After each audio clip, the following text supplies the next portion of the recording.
breaking down every single angle of the upcoming 5-game road trip these Phoenix Suns are facing, starting with the big question: can Cameron Johnson keep his hot play going, coming off the bench, going on the road? And what do we learn about this team as they make their way through this road trip? We'll break all of it down on Locked On Suns.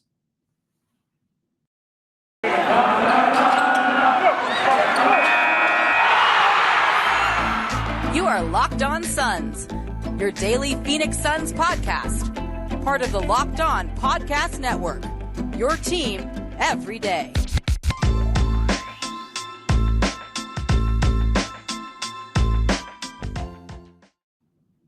We are back. This is Locked On Phoenix Suns. We are part of the Locked On Podcast Network, and I'm your host, Brendon Kleen, a credentialed media member covering the Suns the past 5 seasons, a contributor at Suns.com as well as Dime Magazine. Thank you for making Locked On Suns your first listen every single day. Thank you for finding us on your favorite podcast platform to start your morning, and for helping us grow the YouTube channel, which brings us to a big announcement. We got to 750 subscribers, which means this towel I've been waving in front of you guys for weeks, if not months, is yours, one of yours. Please go ahead, go to the video on YouTube right below here, comment with your name, just drop a comment, drop a friendly note, and I will use those subscribers. If you subscribe and I see that you comment, you will be put into the drawing. You can also tweet at LockedOnPHXSuns to confirm that you are subscribed with just a quick screenshot showing that, or email me or whatever. Just send me proof either in the comment section or directly that you have subscribed to the YouTube channel, and I will do a random drawing out of all the people who do that, and whoever wins will get that towel sent directly to them. So a huge thank you to helping us meet that milestone. 1,000 is firmly in my sights now, and I will not shut up about it until we get there. Kelly Oubre, the bobblehead, could be yours if you go ahead and help us out. So if you're just finding us on YouTube, hit that subscribe button. If you are usually just an audio listener, do us a big favor. Do me a big favor and go over to YouTube. I'm sure you have an account. Everybody has a Google account. And just hit that subscribe button to get us a little closer to that goal. But that is all there. Let's get to this road trip. We're going to do it a few different ways here. I want to start with Cameron Johnson. I think that's my main storyline that I'm keyed in on as the Suns hit the road here for the next 5 games, but really, almost 2 weeks before they'll have another home game. Exactly 2 weeks from that Heat game over the weekend until their next game, January 22nd at home against Indiana. So quite a long time, 5 games in there, a lot of different types of opponents. So we'll cover all of the different ground. I want to just kind of talk about what is at stake and some of the interesting matchup things. And then I'm going to predict the headlines that we will see, because when you see NBA games where the two teams don't play each other very often, there's some wackiness that can come up. There's some rivalry stuff coming up in this road trip. So that'll be a fun way to close out the show. But let's hit Cameron Johnson here, because over the weekend against the Heat was his first time coming off the bench in a while, now that Jay Crowder is back in the lineup, recovered from COVID and ready to go. I think there was some potential, some quiet potential, like, maybe Monty would consider Cameron Johnson. I didn't think it would happen immediately. I think Crowder has more than earned that starting spot, but it at least gave Monty and the coaching staff in general a little bit of perspective on, hey, this is what it'll look like with Cam in here with the starters for an extended period of time, and did not go half bad. Of course, it went very, very well most of the time. So maybe we see it eventually, but for the foreseeable future, Cam Johnson is going to be coming off the bench. And I think it's fair to wonder what it will look like and if he can continue to be such an impactful player like he has been. So to that point, how successful he has been, how effective he has been as a starter in 6 games this season, I believe all of those were during the Crowder absence. I don't remember Cam starting any games while Crowder was healthy, and McHale has not missed any games. So unless I'm going crazy here. Those 6 games were all during Crowder's absence just this past couple of weeks. And Cam was off the charts. 18 points per game, 6 rebounds per game. He had a plus 32 net rate, plus 14 and just pure plus minus on average just over the course of his minutes every night, the plus minus category. He was giving them a boost of plus 14 when he was out there during his starts. And he shot 55% from the field, 50% from 3, and 90% from the free throw line, although that was admittedly a pretty small sample, just 9 of 10 from the line, nothing crazy. With all of that said, I don't necessarily feel like he's the type of player who necessarily needs the rhythm of starting. He's obviously on this streak right now of multiple threes made in a game. He's at 22 or 23 now. In that streak, it's the longest in the NBA. It's quite frankly incredible, in my opinion. Like, I know we've all kind of been talking about it, but I feel like it's sort of getting looked over as sort of a cute type of like, oh yeah, that's the Cam streak. But like really zoom out and just think about how difficult that is to do. But it also, obviously, it shows that the guy has rhythm, and it's there whether or not he starts, because that streak is quite a bit longer than just the 6 games that he started, plus this past one where he came off the bench. That's only 7 games. So for many weeks, many games at least, before Crowder ever had COVID, Cam was on this streak and was starting to really come alive. I think he's had a great season from start to finish, honestly, but obviously he really took it to another level when he was starting. So maybe you should expect, in this first game back, he was 3 of 10 from deep. I think he was 5 of 15 overall from the field. Did not necessarily make himself look spectacular. And so maybe we should expect a bit of a step back, because obviously from a pure like counting stat perspective, he's not going to pile up numbers if he's playing fewer minutes. That's pretty obvious. Maybe I don't think the shooting will really go down. I mean, maybe here and there, if he's not playing with the starters as often, maybe some of his shots aren't quite as clean if they're not coming from Chris Paul. I don't really know, though, because he has shot 42% from deep this season.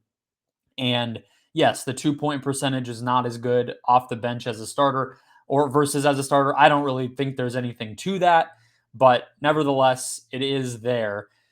I will just say that, in my opinion, Cam Johnson will continue to be pretty excellent. He doesn't have much of a difference between home versus road. He's been 43% from deep on the road, 44% at home, plus 9 net rating on the road, plus 16 net rating at home. I'm just not inclined to believe there's going to be much of a drop off from that perspective. So, sometimes shooters, you say they shoot better at home, but he is like cliche proof, I think you could say, as a shooter, where none of those silly things apply to Cam Johnson, in my opinion. So that is where we stand. Maybe he takes a little bit of a hit. His counting stats will obviously go down, but I think his minutes will be up there. I think Monty will continue to trust him to play with the starters. We might even see him close some games, and I don't think it's out of the realm of possibility to pull this full circle that he maybe gets a look in that starting lineup eventually, because Jay Crowder has not really had that hot streak that we're used to seeing balance his numbers out. He's been fairly inefficient all season, at least as a shooter. He has broadened his game out a bit, and he does have the defense, of course, but I think we could see Cam maybe swing back into that starting lineup. Probably not in the next 5 games, though. The season is very long. There's a lot to come, but I think we'll learn some things from this road trip. So I want to break it down really game by game here in just a second. But one of the other things that we will learn about over the course of the next few weeks is who in the heck in the NFL is for real. We still don't really know. It seems very wide open, and that makes for a very fun time betting. BetOnline.ag, the sponsor of today's show, would like to wish you a happy new betting year as we make our way into 2022 and all of the busy sports calendar cycles that go with it. It's a new year and a new updated desktop and mobile website for the folks over at BetOnline. So go over to it, betonline.ag on the web, or of course, BetOnline on your app store. Make an account today, and when you do, use the promo code Locked On when you make your first deposit to get a 50% welcome bonus. That's promo code Locked On when you make your first deposit to get a 50% welcome bonus straight to your account. From the regular season, the rest of the way in basketball, maybe you're looking ahead to college basketball already, and then of course, football, hockey, boxing, UFC, even your favorite Vegas casino games. BetOnline has it all, the fastest and easiest way to wager on all of your favorite sports. BetOnline, where the game starts. The Suns are already in Toronto for Tuesday night's game, 5:30 local tip, and the first of 5 games here on this road trip. So we haven't had one like this, really, in terms of faraway lands and pretty extensive amount of time. The last road trip the Suns really had was 4 games, and it was 9 days. So this is longer by 1 game and a few extra days. The Toronto trip, they built some cushion in, so they don't play again after Tuesday until Friday. And so this is going to be, a bigger road test than we've really seen from this team yet. And it's a good time to dive into it. So I want to start with some of sort of the broader trends and things to watch for here. And then we'll do the guess the headline segment, which I think will be a lot of fun here. So first off, the Suns are going to be in a bizarre situation against the Raptors because you might have heard Toronto is not letting any fans into their arena. They're also, Canada as a country, not letting unvaccinated visitors into their country. So we're back to the bubble. We're back to last season in a lot of ways with the Raptors right now. The Suns, being a fully vaccinated team, didn't have to deal with any of that, although Ish Wainwright is in the protocol, the latest addition, unfortunately, for the Suns. But everybody at least is able to make the trip. There will not be any fans. So that in and of itself is a little bit of a strange game. I also think we've seen the Suns struggle with teams that have size. So that includes the Grizzlies. I think most recently, the Clippers didn't have much of a problem beating the Clippers in the most recent game. But of course, when Paul George was healthy, and of course last year's Western Conference Finals, those types of teams make some things difficult for the Suns because Chris Paul does not have that size that you necessarily want. Jay Crowder can lose some of those matchups from a size perspective. So that'll be really interesting to me. On the road in a weird environment, first time they've seen the Raptors all year. That team just is so versatile and big and unique and physical. So I'm interested to see that game in a lot of ways. Indiana should not be too much of a problem. Detroit should not be too much of a problem. The other 2 games, though, to close it out, they come back kind of toward Phoenix on the way home, and they play San Antonio and then Dallas. And that San Antonio game is as big a trap game as I think you could possibly imagine. 4th game of a road trip. You're already starting to think about coming home on Thursday night after the Dallas game, and you have your sights set on maybe you're already thinking about the Utah game. But most importantly, you are in a very weird situation where you play this early matinee game on Sunday and in Detroit. Then you fly to San Antonio. You have a back-to-back against a frisky team that always tends to be a pain in the butt for you in the Spurs. And I can definitely see that one being unreasonably difficult for the Suns. So that one will definitely be one to watch. The Spurs obviously played the Suns really tough early December when they played 108-104, if you remember that one. And then closing out a nationally televised game against the Dallas Mavericks. And the Suns always tend to play really well against Dallas. They will have a 2-day delay. So the good thing about this road trip overall, guys, is the travel is not too bad. Yes, there's that back-to-back Detroit and San Antonio, but you do have a little bit of that extra time, at least, being that you play the Pistons early and then you fly to San Antonio and you have 24 full hours between landing the plane and actually playing the next game. But you also have 2 days, Wednesday and Thursday of this week between games, and then that San Antonio Dallas week, you have Tuesday and Wednesday off as well for the Suns. So in that regard, it's good, but Dallas is going to be a tough test. That game without Luka was pretty. 2 games without Luka were fairly close, closer than I expected personally. And Jalen Brunson is a difficult cover for the Suns because it's these teams with 2 ball handlers that really are a little bit of a test for the Suns, because Luka will be guarded primarily by Mikal Bridges, and then it's, who guards Brunson,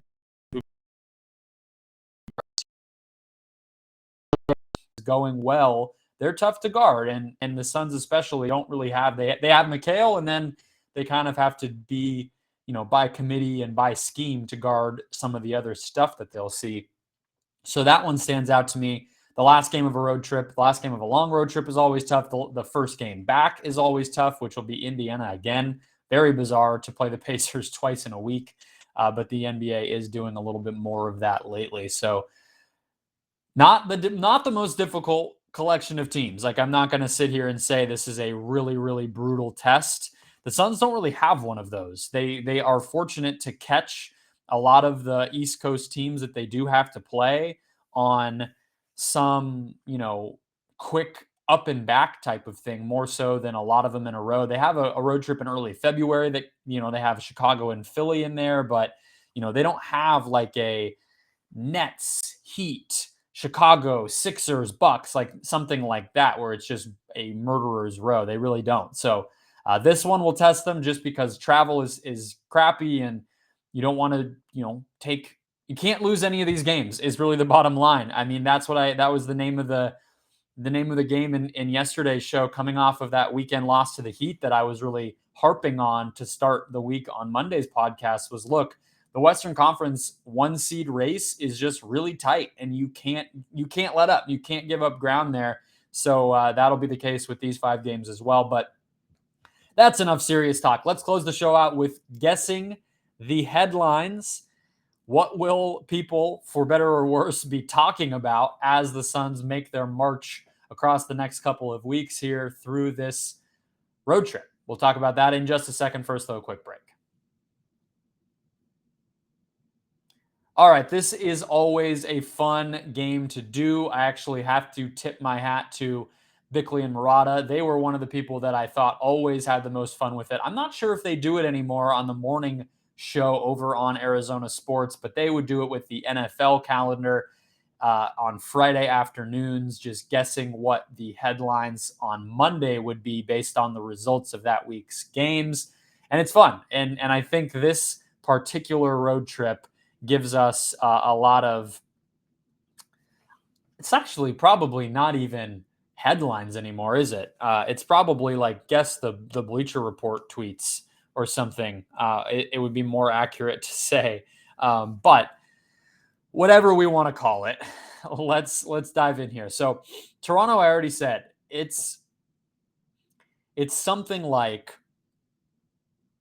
if I was writing a headline, if the Arizona Republic happened to lead the paper with Suns Raptors, it would be something like, if the Suns lose, I don't think they will, but I actually think that it's going to be a more difficult game than probably Toronto's record would indicate. It would be like empty arena, empty effort, or something like that. Because I do think the Suns are still getting used to, these players are still going to be getting used to, their conditioning and getting back on the floor. Like, I think it's no joke the level of time that Crowder and McGee and Ayton missed. And as kind of grim as it is, JaVale McGee has asthma. And so we talk about a lot of these guys sort of getting their legs under them, getting that, stamina and lung capacity back up if they did have any sort of impact on that stuff when they had COVID. And McGee, like, come on, like, you got to give the guy major patience, I think, just to deal with that. So going up to this weird empty arena again in Toronto, playing a team that's just a pain in the butt, very athletic, very mostly young too, I think could be difficult. All right, Indiana, there will absolutely be TJ Warren talk. There was an update on his recovery, and he is injured still and doesn't seem close to returning. Maybe on Twitter we will see, this will not be from a prestigious organization like Bleacher Report, but some of you fans probably on Twitter, something about TJ Warren faking, quote unquote, allegedly faking the knee injury his last season in Phoenix when he just did not want to play here anymore, and accusing him of faking this one. I think that's not below you guys. I've seen you guys on Twitter. You like to have some fun. You like to mix things up, and it's all right. I get it. TJ did not necessarily earn any fans during his time here. He did not always handle himself necessarily the way that we might have liked him to. I get it. Detroit, I don't know. If the Suns lose it again, it'll be a little bit of a trend of these early morning games, but it's Boston and Detroit, which are not exactly like really jumping downtowns or like club districts in those cities, at least to my knowledge. Like Boston's a big city. I've been there a couple of times. That's not a place where you're renowned for just the general chaos and, ritzy, glitzy, whatever. So I don't know if that's why the Suns lost there on New Year's Eve. But look, if they lose back-to-back East Coast games early in the day, I guess it'll start to be a pattern. The Spurs is an easy one. It's just San Antonio continuing to be a thorn in the side of the Suns. And I do think that one, I actually do predict a loss. I do predict a loss. So maybe it's popped or something like that. I don't know. And then the Mavericks. This one is definitely going to inevitably bring back the 2018 draft. There's going to be talk about Ayton. Not this one is, it's not headlines. It's the freaking plot lines and storylines that the TNT broadcast will pick up on. So there will definitely be talk of the 2018 draft and rehashing the number one pick there with Luka and Ayton. There will definitely, as a result of that, be talk of the max versus no max. I do think the Suns they were on TNT against the Clippers just last week, and yet they will never be tired of that storyline. I don't know. No, I was going to say there might be some comparisons with the investigations, but I don't. Unless those things happen the day of a game, ESPN and TNT don't touch those things with a 10-foot pole. So never mind on that one. That's probably not going to be headline, probably for the best. I don't always feel like game broadcasts are the best time to talk about that stuff. And then you will definitely get Charles Barkley giving his 2 cents there and propping up the Suns as he did all of last season. Maybe you'll even get another Charles Barkley soundbite to be used during the pregame pump-up videos. I think that's definitely within play. It's his opportunity to talk up the Suns. The Clippers game wasn't much of a contest, really, so the Dallas game probably will be a little closer, and we get to hear. And it's the early game, so Barkley won't be sleepy by that point. I think that could be fun. And I mean, guys, like closing this thing out here, I think the real deal is the fact that this is leading into the Jazz games.